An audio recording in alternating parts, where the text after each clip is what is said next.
This podcast is presented by Brave Voice Films. Frames of Reference. 3 films, 2 cinephiles, 1 podcast. Cinema is my secret passion. It's a foreign movie, a film is what it is. But art films make people feel funny. Yep, we only show first-run art films here. We're getting too many mainstream movies. Episode 0.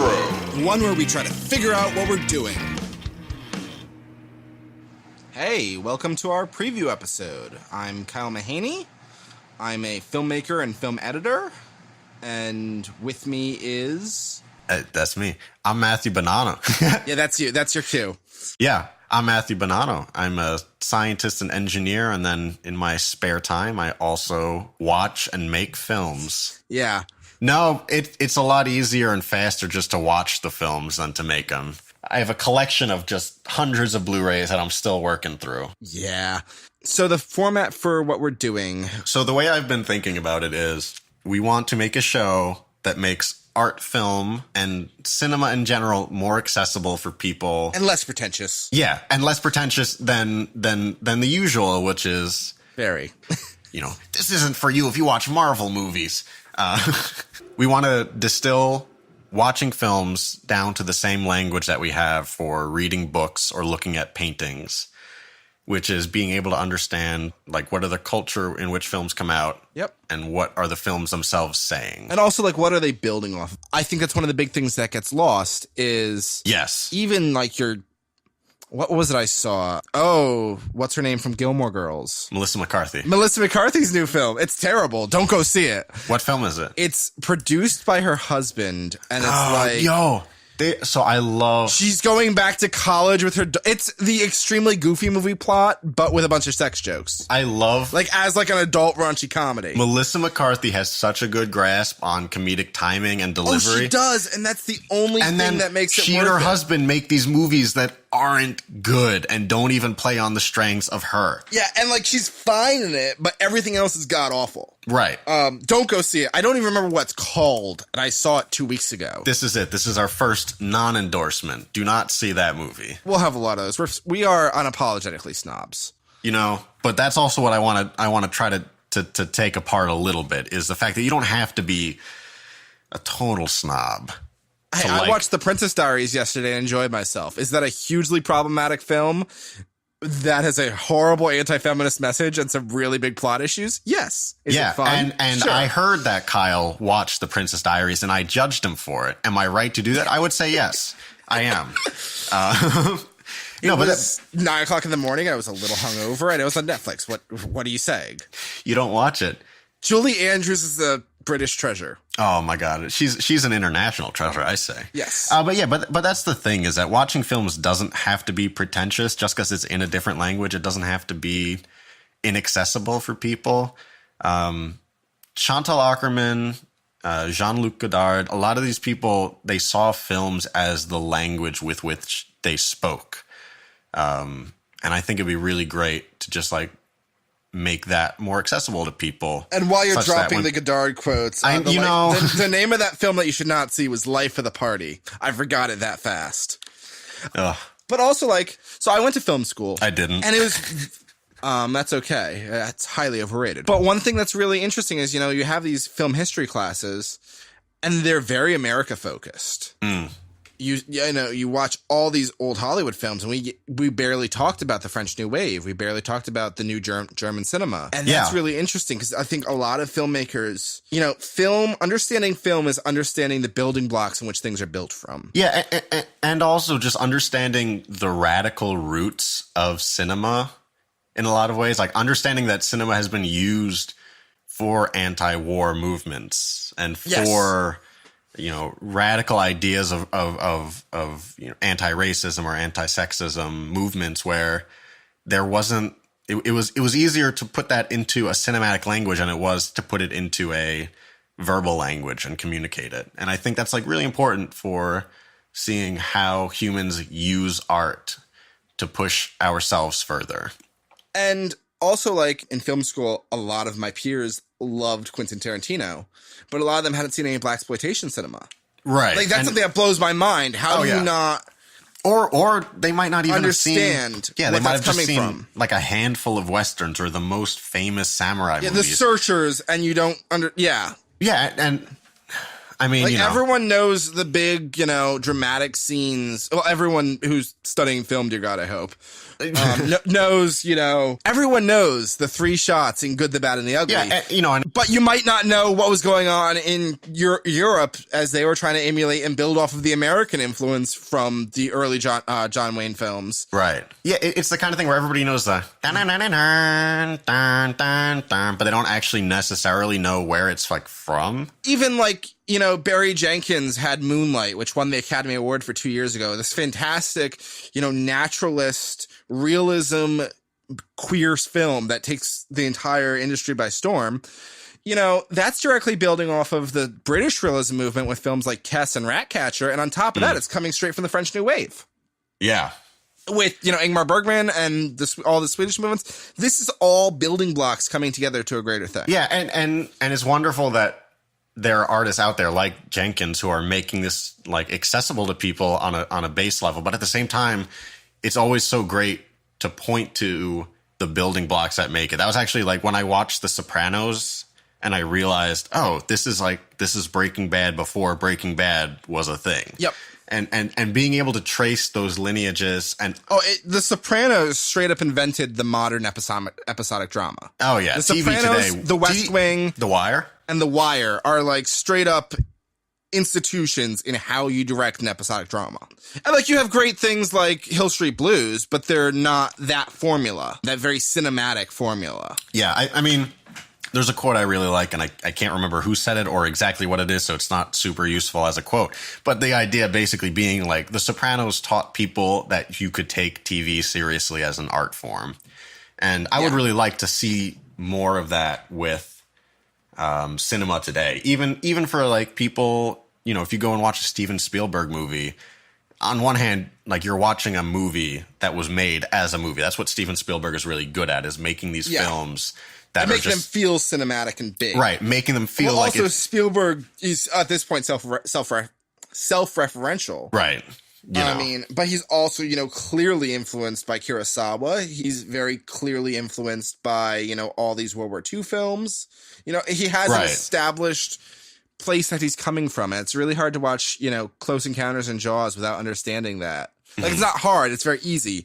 But it's hard to fully appreciate what he's doing. Yeah, it's a very important part of watching films like American Graffiti, Taxi Driver, The Godfather. Yep. And it's so important to see, this is what the Hollywood, they didn't call them the film brats. They called them New Hollywood. The film school brats. The film school brats. Okay. Yeah, the first film school generation. All right. I'm thinking of the Brat Pack, which was like Ben Affleck, etc. Off of Dazed and Confused. Yeah, right. But so the new Hollywood movement was this idea that for relatively like new and innovative in American cinema is we can watch movies, they can be a really good time, and they can also build off of these almost academic ideas of what films are historically. I think that's very important. We should probably move on to actually explaining what this show is. Yeah, we're just a bunch of pretentious film snobs, and I'm really straightforward with that. Like, yeah. It's like I said, it's okay to be pretentious about it. My hope is that even if I am pretentious about it, people can see what it is about films that makes me so excited. Yeah, and the joy of finding something new. Yeah, as an art form and as a socio-political movement. Yeah, film has so much potential that I think is just wonderful to engage in. So every other week, we're gonna sit down and we're gonna talk about three movies. Problems. Every other week, hands down, consistently. Yes. There's never going to be a break. We're gonna try to take a newer film, a more current film, and 2 older films, maybe that are independent classics or artsy, or even just straight up classics, like even not that old, like just things that are, you can draw a tie to see where something came from. Right. And our goal is to connect modern films and old films both with each other, thematically, based on the movement, based on the artist. You know, there's a lot of different things that you can build off of and appreciate the differences. And try to categorize film as an artistic movement which builds upon itself rather than a series of unrelated, cinematic projects which come out. Like this week, we're talking about 3 films. We're talking about the incredible new work by Lynn Ramsey, You Were Never Really Here, which I saw at Cannes last year. And it really shocks me they didn't try to squeeze that in for an Oscar award season release last year. Mm-hmm. So I feel that, and at the same time, I also understand why not. And I think it's because Ramsey is a little hard to nail down. She doesn't do what anyone wants. We'll talk about that more when we actually talk about the film. Yeah, when we actually get it's there. a really interesting film. I think it is going to enter into awards discussion this year. Oh, yeah. Maybe not the Oscars, because the Oscars is a bunch of... Well, and that's what I'm saying. Ramsey is not necessarily the best fit for the Oscars. But I think this will definitely be a film that's in awards discussion at the end of the year. That would be great. I definitely think it deserves it. You know, at least from like LACFA or something like that. The other films we're talking about are Ratcatcher, which is also by Lynn Ramsey, but is a couple of decades older.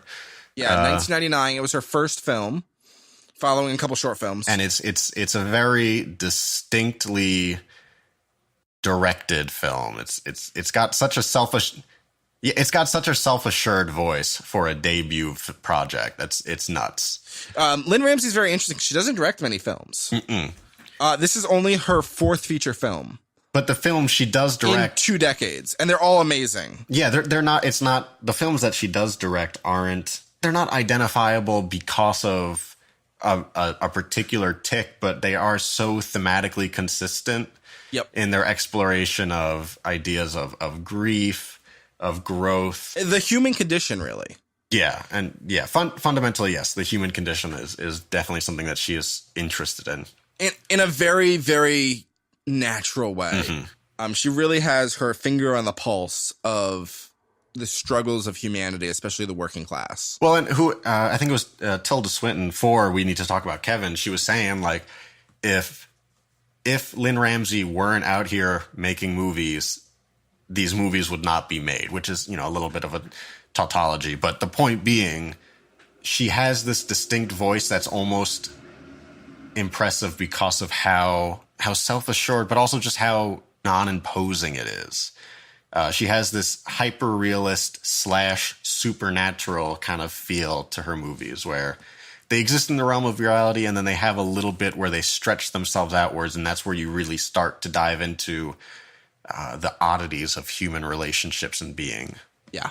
And then our 3rd film is moving thematically from kind of the coming of age and struggling with some really difficult circumstances in childhood themes that Ratcatcher deals with. We go explore one of Lynn Ramsey's favorite films, which is The 400 Blows by Francois Truffaut, which is gorgeous. Which is, widely regarded as, one of the... It's one of those films that changed everything when it came out. Part of the movement that it came out with. One of the greatest coming-of-age films of all time, if not. And it broke all the rules for storytelling. Yeah. So that's going to be an interesting spot to go. Yeah. So that's our basic format. 3 films.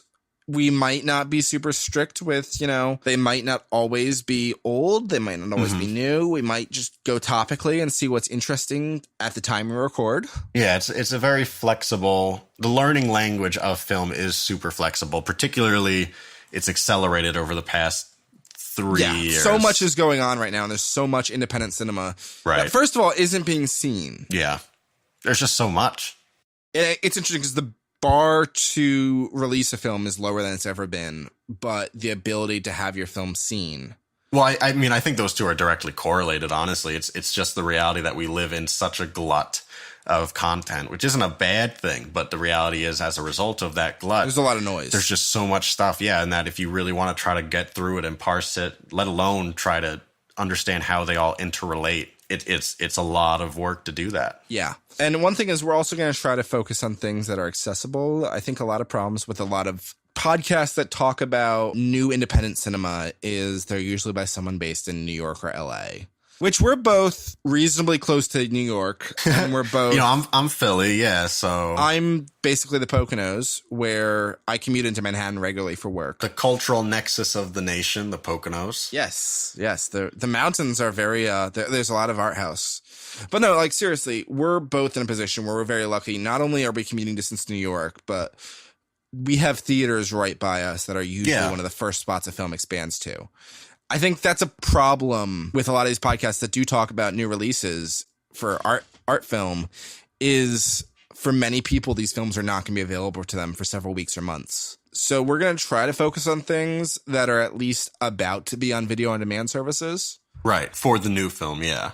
Yeah. And for the old films, hopefully they are good luck. Well enough known that there's somewhere you can watch them. We'll try to keep it mostly topical so that everything you see is accessible. That's the goal, is to make it easier to talk about films so that you don't have to leave it just up to pretentious people like us to do all of it. Also, just finding something that's a little off the beaten path that you might enjoy and being able to connect that. Okay, so I like this film. I went out and saw The Lady Bird last year, and it was something really unique that I hadn't seen before. Well, maybe I should go explore some mumblecore. Had you not watched mumblecore before Lady Bird?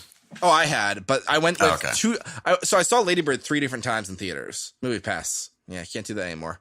I thought they brought it back after public outcry. No, that you can't see a film multiple times anymore. Oh, okay. But so I saw it with 3 different people, and none of them had really seen much in the way of mumblecore. Gotcha. Yeah, and that's I think that's an experience a lot of people have had. Sure. I saw this really cool film. How do I find more like it? Yeah. So we plan to release our first episode on Monday, July 16th, and that'll deal with the films Ratcatcher, You Were Never Really Here, and The 400 Blows, and exploring the links of coming of age between those films. And also realism. I think, and the evolution of, especially British realism, the evolution of British realism into a more stylized form today where you can still see those roots. I think that's very important. Mm-hmm. I think that's about it. Frames of Reference is produced by Brave Voice Films. We'll be releasing our first full episode on Monday. I'm Kyle. I'm Matthew. And have a good night. Eat. Out.